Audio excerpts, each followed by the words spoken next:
Hi hello friends, welcome back to my channel. Agnisakshi ಭಾಗ 51. ಆ ಫಾರಿನರನ್ನು ಕೋಣೆಗೆ ಕಳುಹಿಸಿ ಅಲ್ಲಿಂದ ಬಂದ ಅಷ್ಟೆಲ್ಲ ಗಾನವಿ ಎಲ್ಲಿದ್ದಾಳೆ ಎಂದು ಅವಳಿಗಾಗಿ ಹುಡುಕುತ್ತಿರುತ್ತಾಳೆ. ಆದರೆ ಗಾನವಿ ಎಲ್ಲಿಯೂ ಕಾಣಿಸುವುದಿಲ್ಲ. ಇವನನ್ನು ಕೋಣೆಗೆ ಕಳುಹಿಸಿ ಬರುವಷ್ಟರಲ್ಲಿ ಗಾನವಿ ಎಲ್ಲಿಗೆ ಹೋದಳು ಎಂದು ನೋಡುತ್ತಿದ್ದರೆ ಆದಿ ಜೊತೆ ಸಂತೋಷವಾಗಿ ಮಾತನಾಡುತ್ತಾ ಆತ ತನಗೆ ಚೆನ್ನಾಗಿ ತಿಳಿದಿರುವವರನ್ನು ಪರಿಚಯಿಸುತ್ತಿದ್ದರೆ ಅವರಿಗೆ ನಮಸ್ಕರಿಸಿ ತನ್ನ ಭಯವನ್ನು ಕಡಿಮೆ ಮಾಡಿಕೊಂಡು ಅವರೊಂದಿಗೆ ಮಾತನಾಡುತ್ತಿರುತ್ತಾಳೆ ಗಾನವಿ. ನಗುತ್ತಿರುವ ಗಾನವಿಯನ್ನು ನೋಡಿ ಶಾಂಭವಿ ಒಂದು ಕಡೆ ಹೊಟ್ಟೆ ಕಿಚ್ಚು ಪಡುತ್ತಿದ್ದರೆ ಮತ್ತೊಂದು ಕಡೆ ಸ್ಟೆಲ್ಲಾ ಕಣ್ಣಿನಲ್ಲಿ ಬೆಂಕಿ ಹಾಕಿಕೊಳ್ಳುತ್ತಿರುತ್ತಾಳೆ. ಗಾನವಿಗೆ ಮಾತ್ರ ತನ್ನ ಕಡೆಗೆ ಎಷ್ಟು ಜನ ಕೋಪದ ದೃಷ್ಟಿಯಿಂದ ನೋಡುತ್ತಿದ್ದಾರೋ ತಿಳಿದಿಲ್ಲ. ಮುಂದೆ ಯಾವ ಅಪಾಯ ಕಾದಿದೆಯೋ ಎಂದು ಕೂಡ ತಿಳಿದಿಲ್ಲ. ಆದಿ ಪಕ್ಕದಲ್ಲೇ ಇರುವುದರಿಂದ ಸಂತೋಷವಾಗಿ ಆ ಕ್ಷಣಗಳನ್ನು ಆನಂದಿಸುತ್ತಿರುತ್ತಾಳೆ.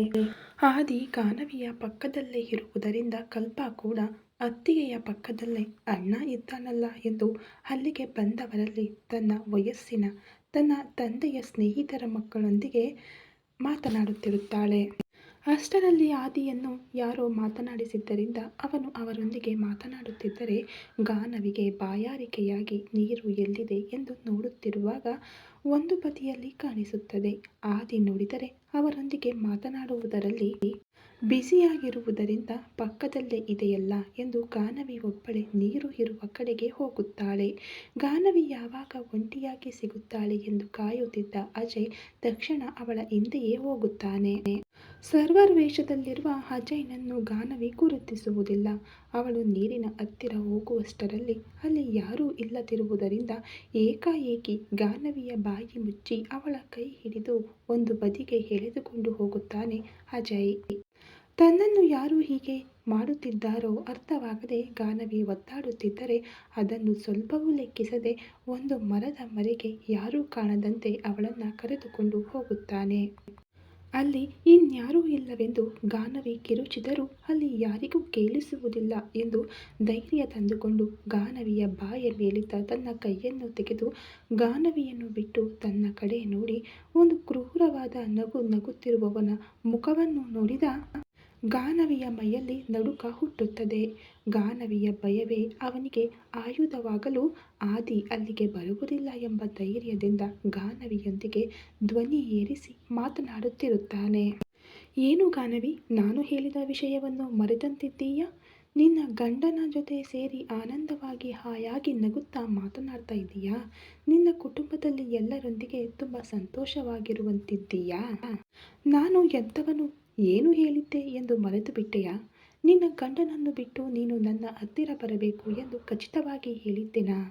ಇಲ್ಲದಿದ್ದರೆ ನಿನ್ನ ಗಂಡನನ್ನು ಏನು ಮಾಡುತ್ತೇನೆ ಎಂದು ಕೂಡ ಹೇಳಿದ್ದೆನಾ ಎಂದು ಗರ್ಜಿಸುವಂತೆ ಹೇಳುತ್ತಾ, ನಾನು ಅಷ್ಟು ಹೇಳಿದರೂ ನನ್ನ ಮಾತನ್ನು ಸ್ವಲ್ಪವೂ ಲೆಕ್ಕಿಸದೆ ನಿನ್ನ ಗಂಡನ ಜೊತೆ ಸೇರಿ ಸಂತೋಷವಾಗಿ ತಿರುಗುತ್ತಿದ್ದೀಯಾ?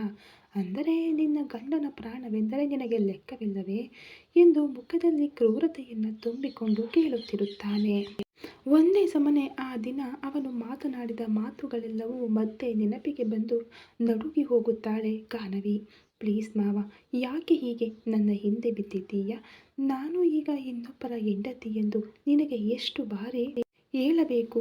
ನನ್ನ ಹಿಂದೆ ಬೀಳುವುದನ್ನು ಬಿಟ್ಟು ಬಿಡು ಮಾವ ಎಂದು ಕೈ ಮುಗಿದು ಕೇಳಿಕೊಳ್ಳುತ್ತಿದ್ದರೂ ಅಜಯ್ ಮಾತ್ರ ಗಾನವಿಯನ್ನು ಬೆದರಿಸುವುದನ್ನು ಬಿಡುವುದಿಲ್ಲ.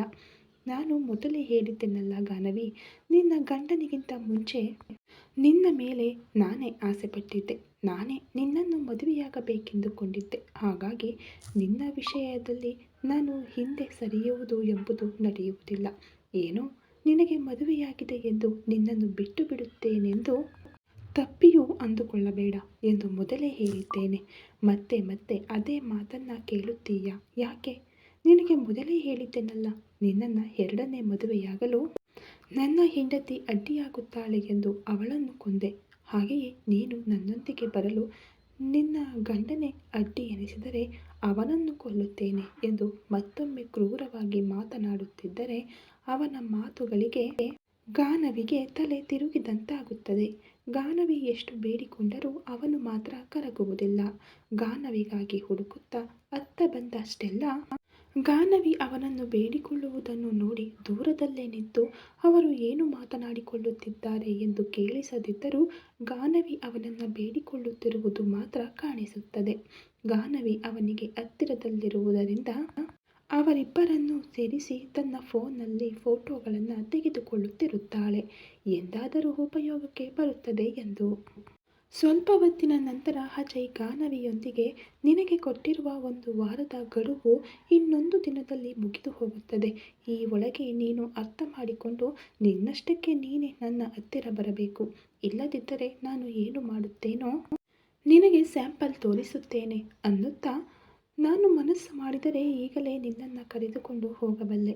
ಆದರೆ ಹಾಗೆ ಮಾಡುವುದಿಲ್ಲ, ಏಕೆಂದರೆ ನಿನ್ನಷ್ಟಕ್ಕೆ ನೀನೇ ನನ್ನ ಬಳಿಗೆ ಬರಬೇಕು ಎಂದು ಕ್ರೂರವಾಗಿ ನಗುತ್ತಾ, ಮತ್ತೊಮ್ಮೆ ನೆನಪಿಟ್ಟುಕೋ, ಇನ್ನೊಂದು ದಿನ ಮಾತ್ರ ನಿನಗೆ ಗಡುವು. ಇನ್ನೊಂದು ದಿನ ಕಳೆದರೆ ಏನೇ ಆದರೂ ನನ್ನ ಜವಾಬ್ದಾರಿಯಲ್ಲ ಎಂದು ಅಲ್ಲಿಂದ ನಗುತ್ತಾ ಹೊರಟು ಹೋಗುತ್ತಾನೆ ಅಜಯ್. ಇನ್ನು ಒಂದೇ ದಿನ ಗಡುವು ಎಂಬ ಅಜಯ್ ಮಾತು ತಲೆಯಲ್ಲಿ ತಿರುಗುತ್ತಿದ್ದರೆ ಏನು ಮಾಡಬೇಕೆಂದು ಅರ್ಥವಾಗದೆ ಅಲ್ಲೇ ಅಳುತ್ತಾ ಕುಸಿದು ಬೀಳುತ್ತಾಳೆ ಗಾನವಿ. ಇದುವರೆಗೂ ಸಂತೋಷವಾಗಿದ್ದ ಗಾನವಿ ಏಕಾಏಕಿ ಅವನ ಮಾತುಗಳಿಗೆ ಅಳುತ್ತಾ ಕೆಳಗೆ ಬೀಳುವುದನ್ನು ನೋಡಿ ನಗುತ್ತಾ, ಅಂದರೆ ಇವಳಿಗೆ ನಾನು ಮಾತ್ರವಲ್ಲದೆ ಇನ್ನೂ ಬೇರೆ ಶತ್ರುಗಳು ಇದ್ದಾರೆ ಎನ್ನುತ್ತಾ ಅವಳ ಮೇಲೆ ಕನಿಕರ ಇರುವಂತೆ ನಟಿಸುತ್ತಾ ಗಾನವಿ ಹತ್ತಿರಕ್ಕೆ ಹೋಗುತ್ತಾಳೆ ಸ್ಟೆಲ್ಲಾ. ಕೆಳಗೆ ಬಿದ್ದಿರುವ ಗಾನವಿಯ ಭುಜ ಹಿಡಿದು ಮೇಲೆ ಎತ್ತಿ, ಅಯ್ಯೋ ಏನಾಯ್ತು ಗಾನವಿ, ಹೀಗೆ ಕೆಳಗೆ ಬಿದ್ದು ಬಿಟ್ಟೆ ಯಾಕೆ ಎಂದರೆ, ಏನೂ ಇಲ್ಲ ಎಂದು ತಕ್ಷಣ ಸ್ಟೆಲ್ಲಾ ನೋಡದಂತೆ ಕಣ್ಣೊರೆಸಿಕೊಂಡು, ಏನೂ ಇಲ್ಲ, ಇಲ್ಲಿಗೆ ಕುಡಿಯುವ ನೀರು ತರೋಣ ಎಂದು ಬಂದೆ, ಏಕಾಏಕಿ ತಲೆ ತಿರುಗಿತು ಅಷ್ಟೇ ಎನ್ನುತ್ತಿರುವ ಗಾನವಿಯ ಪರಿಸ್ಥಿತಿಯನ್ನು ಅವಕಾಶವನ್ನಾಗಿ ತೆಗೆದುಕೊಂಡ ಸ್ಟೆಲ್ಲಾ, ಅಯ್ಯೋ ಗಾನವಿ, ನಿನಗೆ ತಲೆ ತಿರುಗುತ್ತಿದೆಯಾ, ನೀನು ಇಲ್ಲೇ ಇರು, ನಿನಗೆ ನೀರು ತಂದುಕೊಡುತ್ತೇನೆ ಎಂದು ಪಕ್ಕದಲ್ಲೇ ಇದ್ದ ಕುರ್ಚಿಯಲ್ಲಿ ಅವಳನ್ನು ಕೂರಿಸುತ್ತಾಳೆ. ನೀರಿನ ರೂಪದಲ್ಲಿರುವ ಹಾಟ್ ಡ್ರಿಂಕನ್ನು ಗಾನವಿಯ ಕೈಯಿಂದ ಕುಡಿಸಬೇಕೆಂದು ನೋಡುತ್ತಾ ಗಾನವಿಗೆ ಅದನ್ನು ತಂದು ಕೊಡುತ್ತಾಳೆ. ನೋಡಲು ನೀರಿನಂತೆಯೇ ಇರುವ ಆ ಹಾಟ್ ಡ್ರಿಂಕನ್ನು ಅಜಯ್ ಅಲ್ಲಿಯವರೆಗೂ ಹೆದರಿಸಿದ್ದರಿಂದ ಮೈಯೆಲ್ಲ ಬೆವರಿದ್ದ ಕಾರಣ ಕುಡಿಯುವ ನೀರೇ ಎಂದು ಭಾವಿಸಿ ಗಟಗಟನೆ ಕುಡಿದು ಬಿಡುತ್ತಾಳೆ ಗಾನವಿ. ಸಂಪೂರ್ಣವಾಗಿ ಆ ಡ್ರಿಂಕ್ ಕುಡಿದ ನಂತರ ಅದರ ಟೇಸ್ಟ್ ಏನೋ ಡಿಫ್ರೆಂಟ್ ಆಗಿದೆ ಎನಿಸಿ, ಏನು ಸ್ಟೆಲ್ಲಾ ನೀರು ಹೀಗಿದೆ ಎನ್ನುತ್ತಿದ್ದರೆ, ಏನೂ ಇಲ್ಲವೇ, ಚೆನ್ನಾಗಿಯೇ ಇದೆ ಎಂದು ಕವರ್ ಮಾಡುತ್ತಾಳೆ ಸ್ಟೆಲ್ಲಾ. ಮೊದಲೇ ದುಃಖದಲ್ಲಿರುವ ಗಾನವಿ ಅದನ್ನೇನು ಲೆಕ್ಕಿಸುವುದಿಲ್ಲ. ಒಂದು 5 ನಿಮಿಷ ಅಲ್ಲೇ ಕುಳಿತ ನಂತರ ಗಾನವಿಗೆ ಮೆಲ್ಲನೆ ನಶೆ ಆವರಿಸುತ್ತಿದ್ದರೆ ಹಾಟ್ ಡ್ರಿಂಕ್ ತನ್ನ ಪ್ರಭಾವ ತೋರಿಸಲು ಪ್ರಾರಂಭಿಸಿದೆ ಎಂದು ಸ್ಟೆಲ್ಲಾಗೆ ಅರ್ಥವಾಗುತ್ತದೆ. ಇನ್ನು ಇಲ್ಲೇ ಇದ್ದರೆ ಯಾರಾದರೂ ಒಬ್ಬರು ಗಾನವಿಯನ್ನು ನೋಡಿ ಅವಳನ್ನು ಕರೆದುಕೊಂಡು ಹೋಗಿಬಿಡುತ್ತಾರೆ ಎನ್ನಿಸಿ, ಗಾನವಿ ನಡಿ, ನಾವು ಮತ್ತೆ ಪಾರ್ಟಿಗೆ ಹೋಗೋಣ ಎನ್ನುತ್ತಾ ಗಾನವಿಯನ್ನು ಕುರ್ಚಿಯಿಂದ ಮೇಲೆ ಎತ್ತುವಷ್ಟರಲ್ಲಿ ಅಸಲು ಸ್ವಲ್ಪವೂ ಡ್ರಿಂಕ್ಸ್ ಅಭ್ಯಾಸವಿಲ್ಲದ ಗಾನವಿಗೆ ನಶೆಯಿಂದ ಕಣ್ಣುಗಳು ಮುಚ್ಚಿಕೊಳ್ಳುತ್ತಾ ಮೈಯೆಲ್ಲ ತೂರಾಡುತ್ತಿದ್ದರೆ ನಡೆಯಲಾಗದೆ ಮುಂದಕ್ಕೆ ಬೀಳಲು ಹೋಗುತ್ತಾಳೆ ಗಾನವಿ. ಆ ಪರಿಸ್ಥಿತಿಯಲ್ಲಿರುವ ಗಾನವಿಯನ್ನು ನೋಡಿ ನಗುತ್ತಾ, ಪರ್ಫೆಕ್ಟ್, ನೀನು ಹೀಗಿದ್ದರೇನೆ ನನ್ನ ಕೆಲಸ ಸುಲಭವಾಗಿ ನಡೆಯುತ್ತದೆ ಎಂದು ಅಂದುಕೊಳ್ಳುತ್ತಾ, ಅಯ್ಯೋ ಗಾನವಿ ಏನಾಯ್ತು ಎನ್ನುತ್ತಾ ಗಾನವಿಯನ್ನು ಹಿಡಿದುಕೊಳ್ಳುತ್ತಲೇ, ಏಕಾಏಕಿ ತಲೆ ತಿರುಗುತ್ತಿದೆ ಸ್ಟೆಲ್ಲಾ ಎನ್ನುತ್ತಾಳೆ ಗಾನವಿ. ಅಯ್ಯೋ ಹೌದಾ, ಹಾಗಾದರೆ ಈ ಹತ್ತಿರದಲ್ಲೇ ನಮಗಾಗಿ ರೂಮ್ಸ್ ಕೂಡ ಬುಕ್ ಮಾಡಿದ್ದಾರೆ, ಸ್ವಲ್ಪ ಹೊತ್ತು ರೂಮ್ನಲ್ಲಿ ರೆಸ್ಟ್ ತೆಗೆದುಕೊಳ್ಳುವಂತೆ ನಡಿ ಎನ್ನುತ್ತಿದ್ದರೆ, ಅಯ್ಯೋ ರೂಮ್ಗೆ ಬೇಡ ಸ್ಟೆಲ್ಲಾ, ನನಗಾಗಿ ಅಲ್ಲಿ ಅವರು ಹುಡುಕುತ್ತಿರುತ್ತಾರೆ, ನಾನು ಕಾಣಿಸದಿದ್ದರೆ ಟೆನ್ಷನ್ ಆಗುತ್ತಾರೆ ಎಂದರೆ, ಇಷ್ಟು ನಶೆಯಲ್ಲಿದ್ದರೂ ಕೂಡ ಇವಳು ಇನ್ನೂ ಆದಿ ಬಗ್ಗೆಯೇ ಯೋಚಿಸುತ್ತಿದ್ದಾಳೆ ಎಂದು ಮನಸ್ಸಿನಲ್ಲಿ ಗಾನವಿಯನ್ನು ಬೈದುಕೊಳ್ಳುತ್ತಾ, ಏನಿದೆ ಬಿಡು, ನನ್ನ ಪ್ಲಾನ್ ಸಕ್ಸಸ್ ಆದರೆ ನೀನು ಆದಿಗೆ ಹೇಗಿದ್ದರೂ ದೂರವಾಗಿ ಬಿಡುತ್ತೀಯ ಎಂದು ಅಂದುಕೊಳ್ಳುತ್ತಾ, ನಾನು ಆದಿಗೆ ನೀನು ಇಲ್ಲಿ ರೆಸ್ಟ್ ತೆಗೆದುಕೊಳ್ತಾ ಇದ್ದೀಯಾ ಎಂದು ಇನ್ಫಾರ್ಮ್ ಮಾಡುತ್ತೇನೆ ಬಿಡು ಗಾನವಿ ಎನ್ನುತ್ತಾಳೆ ಸ್ಟೆಲ್ಲಾ. ಆದರೂ ಗಾನವಿ ಒಪ್ಪಿಕೊಳ್ಳದಿದ್ದರೆ, ನೀನು ಈಗ ಹೀಗೆ ಪಾರ್ಟಿಗೆ ಹೋದೆ ಎಂದರೆ ನಿನ್ನಿಂದ ಪಾರ್ಟಿ ಡಿಸ್ಟರ್ಬ್ ಆಗುತ್ತದೆ ಗಾನವಿ ಎಂದು ಸೆಂಟಿಮೆಂಟ್ ಆಗಿ ಬ್ಲ್ಯಾಕ್ ಮೇಲ್ ಮಾಡುತ್ತಾಳೆ ಗಾನವಿಯನ್ನು.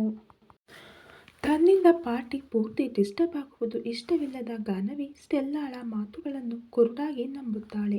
ಸ್ಟೆಲ್ಲಾ ಏನು ಪ್ಲಾನ್ ಮಾಡಿದ್ದಾಳೋ ಸ್ವಲ್ಪವೂ ತಿಳಿಯದ ಗಾನವಿ ಆ ದಿನ ಸ್ಟೆಲ್ಲಾಳನ್ನು ತನ್ನ ಮಾವನವರು ಮನೆಗೆ ಕರೆದುಕೊಂಡು ಬಂದಿದ್ದರಿಂದ ಆ ಹುಡುಗಿ ಒಳ್ಳೆಯವಳೆ ಎಂದುಕೊಂಡು ಸರಿ ನಡಿ ಎಂದು ಸ್ಟೆಲ್ಲಾಳೊಂದಿಗೆ ಹೋಗಲು ಸಿದ್ಧಳಾಗುತ್ತಾಳೆ.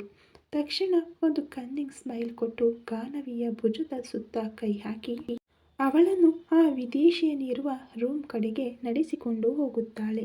ಅಲ್ಲಿ ತನ್ನನ್ನು ಮಾತನಾಡಿಸಿದವರೊಂದಿಗೆ ಮಾತನಾಡಿ ಮುಗಿಸಿದ ಆದಿ ಈ ಕಡೆ ತಿರುಗಿ ನೋಡುವಷ್ಟರಲ್ಲಿ ಗಾನವಿ ಅಲ್ಲಿ ಎಲ್ಲಿಯೂ ಕಾಣಿಸುವುದಿಲ್ಲ. ಅಷ್ಟರಲ್ಲೇ ಏನಾಗಿ ಬಿಟ್ಲೋ ಎಂದು ಸುತ್ತಲೂ ಹುಡುಕುತ್ತಿರುತ್ತಾನೆ ಆದಿ.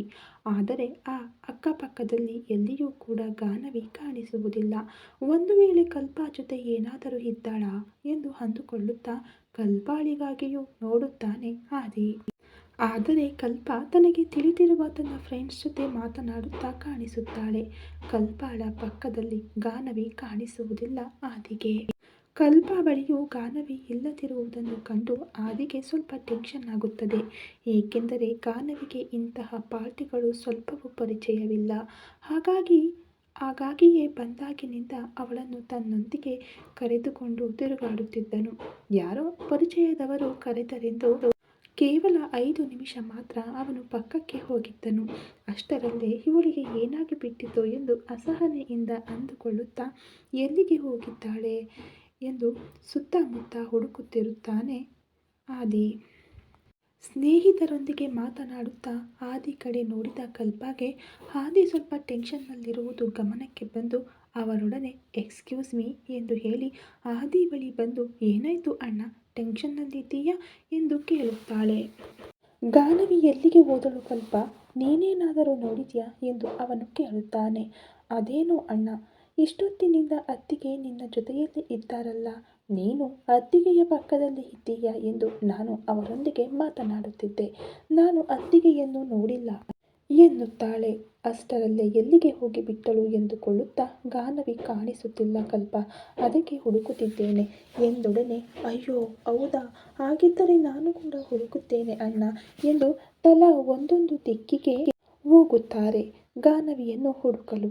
ಕಲ್ಪ ಅತ್ತಿತ್ತ ಗಾಬರಿಯಿಂದ ತಿರುಗಾಡುತ್ತಿರುವಾಗ ಮಧ್ಯದಲ್ಲೇ ದೀಪಕ್ ಎದುರಾಗುತ್ತಾನೆ. ಅವಳ ಗಾಬರಿ ನೋಡಿ ಏನಾಯ್ತು ಕಲ್ಪ, ಯಾಕೆ ಅಷ್ಟು ಟೆನ್ಷನ್ ಮಾಡ್ಕೊಳ್ತಾ ಇದೀಯಾ ಎಂದರೆ ಗಾನವಿ ಅತ್ತಿಗೆ ಕಾಣಿಸುತ್ತಿಲ್ಲ ಕಣೋ. ಸ್ವಲ್ಪ ಹೊತ್ತಿನ ಮುಂಚೆ ಅಣ್ಣನ ಪಕ್ಕದಲ್ಲೇ ಇದ್ದರು, ಅಷ್ಟರಲ್ಲಿ ಏನಾಗಿ ಬಿಟ್ಟರೋ ಅರ್ಥವಾಗುತ್ತಿಲ್ಲ. ಅಣ್ಣ ಟೆನ್ಷನ್ ಮಾಡಿಕೊಳ್ಳುತ್ತಿದ್ದಾನೆ, ಅದಕ್ಕೆ ಹುಡುಕುತ್ತಿದ್ದೇನೆ ಎನ್ನುತ್ತಾಳೆ. ಗಾನವಿ ಕಾಣಿಸದಿರುವುದು ಏನು ಕಲ್ಪ ಎಂದು ದೀಪಕ್ ಕೂಡ ಟೆನ್ಷನ್ ಮಾಡಿಕೊಳ್ಳುತ್ತಾ ತಾನು ಕೂಡ ಕಲ್ಪ ಜೊತೆ ಸೇರಿ ಹುಡುಕುತ್ತಿದ್ದರೆ ಜನರಿರುವ ಜಾಗದಲ್ಲಿ ಎಲ್ಲೂ ಗಾನವಿ ಕಾಣಿಸದಿರುವುದರಿಂದ ಅವರಿಗೆ ಟೆನ್ಷನ್ ಹೆಚ್ಚಾಗಿ ಬಿಡುತ್ತದೆ. ಸ್ಟೆಲ್ಲಾ ನಿಧಾನವಾಗಿ ತಲೆ ತಿರುಗುತ್ತಿರುವ ಗಾನವಿಯನ್ನು ನಡೆಸಿಕೊಂಡು ಆ ಫಾರಿನರ್ ಇರುವ ರೂಮ್ ಕಡೆಗೆ ಬರುತ್ತಾಳೆ. ಆ ರೂಮ್ ಪಾರ್ಟಿ ನಡೆಯುವ ಜಾಗದಿಂದ ತುಂಬ ದೂರದಲ್ಲಿರುವುದರಿಂದ ಯಾರೂ ಕೂಡ ಆ ಕಡೆ ಬರುವುದಿಲ್ಲ. ಬೇಕಂತಲೇ ಅಂತಹ ರೂಮನ್ನು ಅವಳಿಗಾಗಿ ಕಾಯ್ದಿರಿಸಿದ್ದಳು ಸ್ಟೆಲ್ಲಾ. ಏಕೆಂದರೆ ಗಾನವಿಯನ್ನು ಒಮ್ಮೆ ಆ ರೂಮ್ಗೆ ಕಳುಹಿಸಿದ ನಂತರ ಅವಳು ಹಾಕುವ ಕೂಗು, ಅರಚಾಟ ಯಾರಿಗೂ ಕೇಳಿಸಬಾರದೆಂದು ಹಾಗೆ ಪ್ಲಾನ್ ಮಾಡಿದ್ದಳು. ಕಣ್ಣು ಕತ್ತಲೆಗಟ್ಟುತ್ತಿರುವ ಗಾನವಿ ಇನ್ನು ಎಷ್ಟು ದೂರವಿದೆ ಸ್ಟೆಲ್ಲಾ ಎಂದು ಬಹಳ ಕಷ್ಟದಿಂದ ಕೇಳುತ್ತಿದ್ದರೆ ಇದೋ ಬಂದೇ ಬಿಟ್ಟೆವು, ಇದೇ ರೂಮ್ ಎಂದು ಆ ರೂಮಿನ ಬಾಗಿಲು ಬಡಿಯುತ್ತಿದ್ದರೆ ಅದೇನೇ ಸ್ಟೆಲ್ಲಾ, ಈ ರೂಮ್ನಲ್ಲಿ ಇನ್ನಾರು ಇದ್ದಾರೆ, ಖಾಲಿ ರೂಮ್ ಅಲ್ವಾ ಎಂದು ಅಷ್ಟು ಅಮಲಿನಲ್ಲೂ ತನ್ನ ಮೆದುಳು ಕೆಲಸ ಮಾಡುತ್ತಿರುವುದರಿಂದ ಕೇಳುತ್ತಾಳೆ ಗಾನವಿ. ಸ್ವಲ್ಪ ಹೊತ್ತಿನ ಮುಂಚೆ ನನ್ನ ಫ್ರೆಂಡ್ಗೆ ಕೂಡ ಸ್ವಲ್ಪ ಹೆಲ್ತ್ ಅಪ್ಸೆಟ್, ಆದರೆ ಅವಳನ್ನು ಈ ರೂಮ್ನಲ್ಲೇ ರೆಸ್ಟ್ ತೆಗೆದುಕೊಳ್ಳಲು ಹೇಳಿದ್ದೆ. ನೀನು ಒಬ್ಬಳೇ ಇಲ್ಲಿ ಇರುವುದು ಯಾಕೆಂದು ನಿನ್ನನ್ನು ಈ ರೂಮ್ಗೆ ಕಳುಹಿಸಿದರೆ ನಿನಗೆ ಅವಳು ಕಂಪನಿ ಕೊಡುತ್ತಾಳೆಂದು, ನಿನಗೆ ಜೊತೆಯಾಗಿ ಅವಳಿರುತ್ತಾಳೆಂದು ಇಲ್ಲಿಗೆ ಕರೆದುಕೊಂಡು ಬಂದೆ ಎನ್ನುತ್ತಿದ್ದರೆ ಸ್ಟೆಲ್ಲಾಳ ಮಾತುಗಳನ್ನು ಕುರಿ ಕಸಾಯಿಯವನನ್ನು ನಂಬಿದಂತೆ ನಂಬುತ್ತಾಳೆ ಗಾನವಿ. ಓ ಹೌದಾ ಅನ್ನುತ್ತಿದ್ದರೆ ಹೌದು ಎಂದು ಹೇಳಿ ಆ ಫಾರಿನರ್ ಇನ್ನೂ ಬಾಗಿಲು ತೆಗೆಯದಿರುವುದರಿಂದ ಇವನು ಅಮಲಿನಲ್ಲಿ ಕುಡಿದು ಬಿದ್ದು ಬಿಟ್ಟಿದ್ದಾನಾ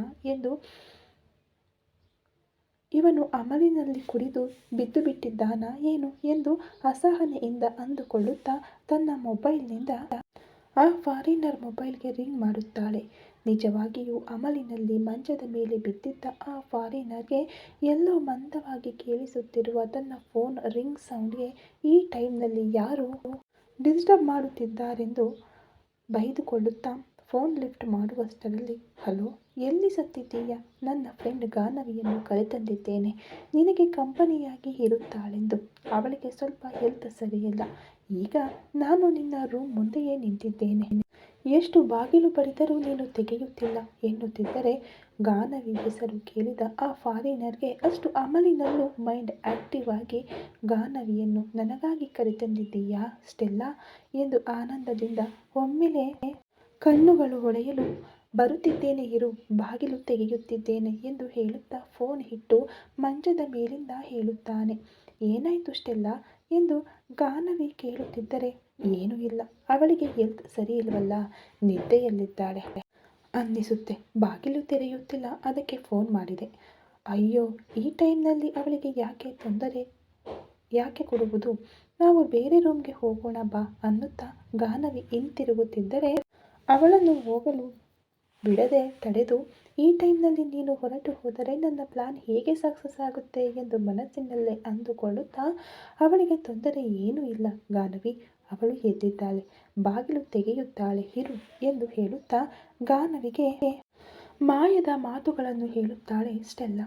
ಅಷ್ಟರಲ್ಲಿ ಬಾಗಿಲು ತೆಗೆದ ಶಬ್ದ ಕೇಳಿ ಸಂತೋಷಗೊಂಡ ಸ್ಟೆಲ್ಲಾ ಗಾನವಿಯನ್ನು ಒಳಗೆ ಹೋಗು ಗಾನವಿ ಎಂದ ಕೂಡಲೇ ಅಲ್ಲಿರುವ ಫಾರಿನರ್ ಅನ್ನು ನೋಡುತ್ತಾ, ಅಷ್ಟು ಅಮಲಿನಲ್ಲೂ ಇದೇನು ನಿನ್ನ ಫ್ರೆಂಡ್ ಹುಡುಗಿ ಎಂದಿದ್ದೆಯಲ್ಲ, ಇವನು ಯಾರು ಎಂದು ಕೇಳುತ್ತಿದ್ದರೆ, ಇನ್ನು ಮಾತುಗಳೇನಿದೆ ನಿನ್ನೊಡನೆ ಎಂದು ಕಟುವಾಗಿ ಅಂದುಕೊಳ್ಳುತ್ತಾ ಗಾನವಿಯನ್ನು ಒಳಗೆ ತಳ್ಳಲು ಹೋದರೂ ಗಾನವಿ ಪ್ರತಿಭಟಿಸುವುದರಿಂದ ಗಾನವಿಯನ್ನು ತಳ್ಳುವುದು ಅವಳಿಂದಾಗದೆ, ನೋಡಲು ಇಷ್ಟು ಸಣ್ಣಗಿದ್ದೀಯಾ, ಇಷ್ಟು ಬಲ ಎಲ್ಲಿಂದ ಬಂತು ಎಂದು ಅಂದುಕೊಳ್ಳುತ್ತಾ ತನ್ನೆಲ್ಲ ಬಲವನ್ನು ಉಪಯೋಗಿಸಿ ಗಾನವಿಯನ್ನು ಒಳಗೆ ತಳ್ಳಿ ಹೊರಗಡೆಯಿಂದ ಬಾಗಿಲು ಹಾಕಲು ಮುಂದಾಗುತ್ತಾಳೆ.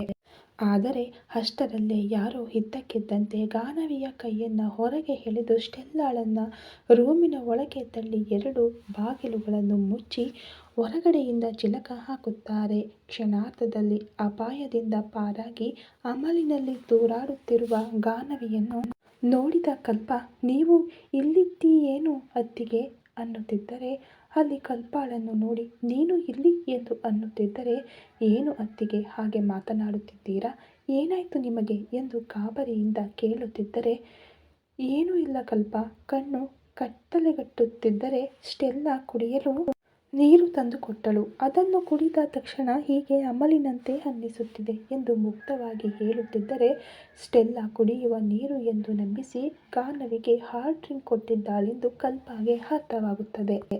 ಸ್ಟೆಲ್ಲಾ ಹಾಕಿದ ಪ್ಲಾನ್ ಏನು ಎಂಬುದು ಅರ್ಥವಾದ ಕಲ್ಪ ಕೋಪದಿಂದ ಬುಸುಗುಡುತ್ತಾ, ಅಂದು ನನ್ನ ಅತ್ತಿಗೆಯ ಕಡೆ ಕೋಪದಿಂದ ನೋಡಿದ್ದಕ್ಕೆ ನಿನ್ನ ಕೈ ಸುಟ್ಟಿದೆ, ಅಂತಹದರಲ್ಲಿ ನನ್ನ ಅತ್ತಿಗೆಯ ಜೀವನವನ್ನೇ ನಾಶ ಮಾಡಲು ನೋಡುತ್ತಿದ್ದೀಯಾ, ನನ್ನ ಅತ್ತಿಗೆಯನ್ನು ಆ ಫಾರಿನರ್ಗೆ ಒಪ್ಪಿಸಲು ನೋಡ್ತಾ ಇದ್ದೀಯಾ, ಅದಕ್ಕೆ ನಿನ್ನನ್ನು ಒಳಗೆ ತಳ್ಳಿಬಿಟ್ಟೆ, ಈಗ ನಿನ್ನನ್ನು ಅವನಿಂದ ಯಾರು ಕಾಪಾಡುತ್ತಾರೋ ನಾನು ಕೂಡ ನೋಡುತ್ತೇನೆ ಎಂದು ಅಂದುಕೊಳ್ಳುತ್ತಾ, ಒಂದು ಹೆಣ್ಣು ಮಗಳಾಗಿ ಇಂತಹ ಕೆಲಸ ಮಾಡುವುದು ತಪ್ಪೆ, ಆದರೆ ನೀನು ಮಾಡಿದ ಕೆಲಸಕ್ಕೆ ನಿನಗೆ ಬುದ್ಧಿ ಬರಬೇಕೆಂದರೆ ಇದಕ್ಕಿಂತ ಮೀರಿದ ದಾರಿ ನನಗೆ ಕಾಣಿಸಲಿಲ್ಲ, ಇದಕ್ಕೆ ನಾನೇನು ಫೀಲ್ ಆಗುತ್ತಿಲ್ಲ ಎಂದು ಅಂದುಕೊಳ್ಳುತ್ತಾ ಗಾನವಿ ಕಡೆ ನೋಡಿದ ಕಲ್ಪಾಗೆ ಅವಳು ಇನ್ನೂ ಅಮಲಿಗೆ ಜಾರುತ್ತಿದ್ದಾಳೆ ಅನ್ನಿಸಿ, ಮೊದಲು ಇಲ್ಲಿಂದ ಅತ್ತಿಗೆಯನ್ನು ಹೊರಗೆ ಕರೆದುಕೊಂಡು ಹೋಗಬೇಕು, ಅದಾಗಲೇ ಇಲ್ಲಿ ಯಾರೂ ಇಲ್ಲ, ಒಂದು ವೇಳೆ ಅಷ್ಟರಲ್ಲಿ ಬೇರೆ ಯಾರಾದರೂ ಬಂದರೂ ಕೂಡ ಅತ್ತಿಗೆಯನ್ನು ಈ ಪರಿಸ್ಥಿತಿಯಲ್ಲಿ ನಾನು ಕಾಪಾಡಲಾರೆ ಎಂದು ಅಂದುಕೊಳ್ಳುತ್ತಾ ಅಲ್ಲಿಂದ ಮೊದಲು ತನ್ನ ಫೋನ್ ಮೂಲಕ ದೀಪಕ್ಗೆ ವಿಷಯ ತಿಳಿಸಿ ಗಾನವಿಯನ್ನು ಪಾರ್ಟಿ ನಡೆಯುವ ಕಡೆಗೆ ನಿಧಾನವಾಗಿ ನಡೆಸಿಕೊಂಡು ಕರೆದುಕೊಂಡು ಹೋಗುತ್ತಾಳೆ.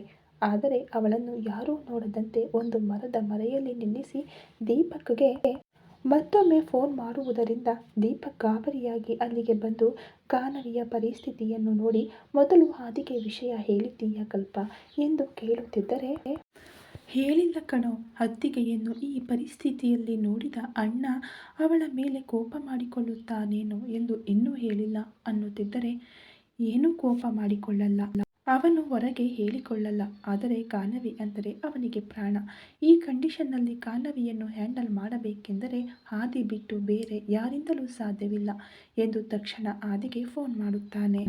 ದೀಪಕ್ ಫೋನ್ನಿಂದ ಗಾಬರಿಯಾಗಿ ಅಲ್ಲಿಗೆ ಬಂದ ಆದಿಗೆ ಗಾನವಿಯನ್ನು ಹಾಗೆ ನೋಡಿ ಆವೇಶ ಉಕ್ಕಿ ಬರುತ್ತಿದ್ದರೆ ಕಲ್ಪ ಕೈಯಲ್ಲಿದ್ದ ಗಾನವಿಯನ್ನು ತನ್ನ ಮೇಲೆ ವಾಲಿಸಿಕೊಳ್ಳುತ್ತಾ ಗಾನವಿಯ ಭುಜದ ಸುತ್ತ ಕೈ ಹಾಕಿ ಗಟ್ಟಿಯಾಗಿ ಅವಳನ್ನು ಹಿಡಿದುಕೊಂಡು ಏನಾಯ್ತು ಕಲ್ಪ ಎಂದು ಗಂಭೀರವಾಗಿ ಕೇಳಿದೊಡನೆ ಏನಾಯ್ತೋ ಹೇಳುತ್ತಾಳೆ ಕಲ್ಪ. ಅಸಲಿಗೆ ಏನಾಯ್ತೆಂದರೆ ಗಾನವಿಯನ್ನು ಹುಡುಕಿಕೊಂಡು ಬರುತ್ತಿರುವ ಕಲ್ಪಗೆ ವಾಟರ್ ಇರುವ ಜಾಗಕ್ಕೆ ಸ್ವಲ್ಪ ಮುಂದೆ ಹೋದ ತಕ್ಷಣ ಅಲ್ಲಿ ಗಾನವಿಯ ಕೈ ಉಂಗುರ ಬಿದ್ದಿರುತ್ತದೆ. ಅದನ್ನು ನೋಡಿ ಇದೇನು, ಇದು ಅತ್ತಿಗೆಯ ಉಂಗುರವಲ್ಲವೇ, ಇಲ್ಲಿ ಯಾಕಿದೆ ಎಂದು ಆ ಕಡೆ ನೋಡುವಷ್ಟರಲ್ಲಿ ಕೆಲವು ಸ್ಯಾಂಡಲ್ ಗುರುತುಗಳು ಆ ರೂಮ್ಗಳ ಕಡೆ ಹೋಗುತ್ತಿರುವುದು ಕಾಣಿಸುತ್ತದೆ. ಅತ್ತಿಗೆ ಏನಾದರೂ ಆ ಕಡೆ ಹೋದರಾ ಎಂದು ಅನುಮಾನ ಬಂದು ಹುಡುಕಿಕೊಳ್ಳುತ್ತಾ ಆ ರೂಮ್ಗಳ ಕಡೆ ಹೋಗುತ್ತಿದ್ದರೆ ತೀರಾ ಕೊನೆಯಲ್ಲಿರುವ ರೂಮಿನ ಮುಂದೆ ಸ್ಟೆಲ್ಲಾ ಮತ್ತು ಗಾನವಿ ಕಾಣಿಸುತ್ತಾರೆ. ಅತ್ತಿಗೆ ಏನು ಸ್ಟೆಲ್ಲಾ ಹತ್ತಿರ ಇದ್ದಾರೆ ಎಂದು ಅನುಮಾನದಿಂದ ಕಲ್ಪ ಹೋಗುವಷ್ಟರಲ್ಲಿ ಫಾರಿನರ್ ಆ ರೂಮಿನ ಬಾಗಿಲು ತೆಗೆಯುವುದು, ಸ್ಟೆಲ್ಲಾ ಗಾನವಿಯನ್ನು ಆ ರೂಮ್ನೊಳಗೆ ತಳ್ಳಲು ನೋಡುವುದನ್ನು ಗಮನಿಸಿ ಸ್ಟೆಲ್ಲಾ ಏನು ಮಾಡಲು ಹೊರಟಿದ್ದಾಳೆಂದು ತಿಳಿದ ಕಲ್ಪ ತಕ್ಷಣ ಕೆಂಪಾದ ಕಣ್ಣುಗಳಿಂದ ಕೋಪದಿಂದ ಗಾನವಿಯ ಕೈ ಹಿಡಿದು ಒಂದೇ ಉಸಿರಿಗೆ ಅವಳನ್ನು ಹೊರಗೆ ಎಳೆದು ಏನಾಯ್ತು ಎಂದು ಸ್ಟೆಲ್ಲಾಗೆ ತಿಳಿಯುವಷ್ಟರಲ್ಲೇ ಸ್ಟೆಲ್ಲಾಳನ್ನು ಒಳಗೆ ತಳ್ಳಿ ಬಾಗಿಲುಗಳನ್ನು ಮುಚ್ಚಿ ಹೊರಗಡೆಯಿಂದ ಚಿಲಕ ಹಾಕುತ್ತಾಳೆ. ಈ ಕಥೆ ಇನ್ನು ಮುಂದುವರಿಯುವುದು ಫ್ರೆಂಡ್ಸ್. ದಯವಿಟ್ಟು ಸ್ಟೋರಿ ಇಷ್ಟ ಆಗ್ತಾ ಇದ್ದರೆ ಲೈಕ್ ಮಾಡಿ, ಶೇರ್ ಮಾಡಿ, ಕಮೆಂಟ್ ಮಾಡಿ, ಹಾಗೆ ಸಬ್ಸ್ಕ್ರೈಬ್ ಮಾಡಿಕೊಂಡು ವಿಡಿಯೋ ನೋಡಿ. Thank you so much.